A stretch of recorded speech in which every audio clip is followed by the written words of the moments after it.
us has swum in a large pool before, whether it's a public one or a private one. Both children and adults enjoy swimming, but only some of us is aware of what substances they put in these pools. Therefore, for today's topic, I am going to explain and place the substances needed to clean a pool.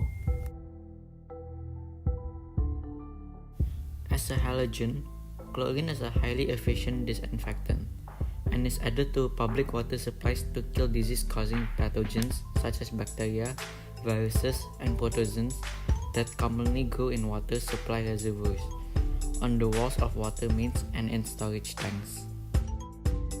But did you know there are many more substances that are placed in a pool to keep it safe and clean?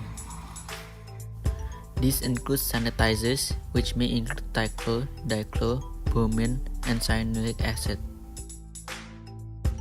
There are also oxidizers that are used every week to kill algae and bacteria. It basically functions like chlorine.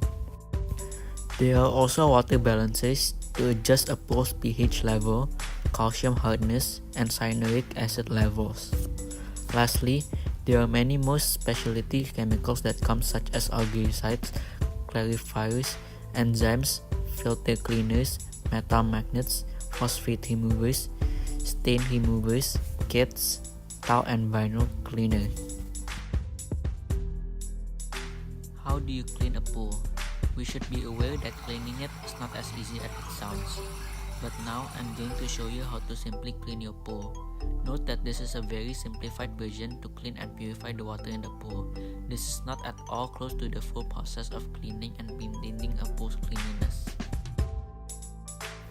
Now, I'm only going to put some calcium hypochlorite inside my pool. It is the main active ingredient of commercial products called bleaching powder, chlorine powder, or chlorinated lime, used for water treatment and as a bleaching agent.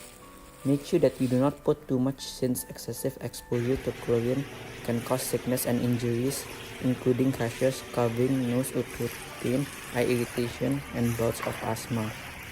This whole pack is poured in the pool every week to keep it clean. Make sure to spread it all around the pool to make sure that the whole pool is clean.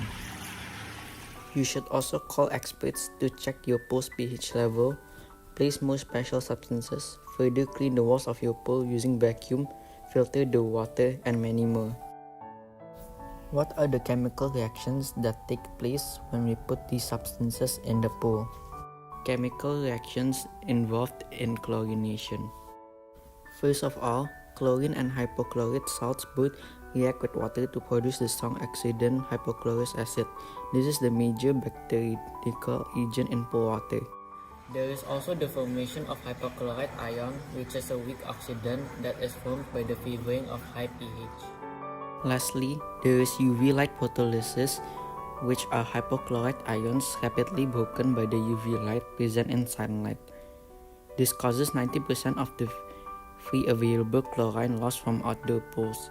This means that outdoor pools require more frequent chlorination.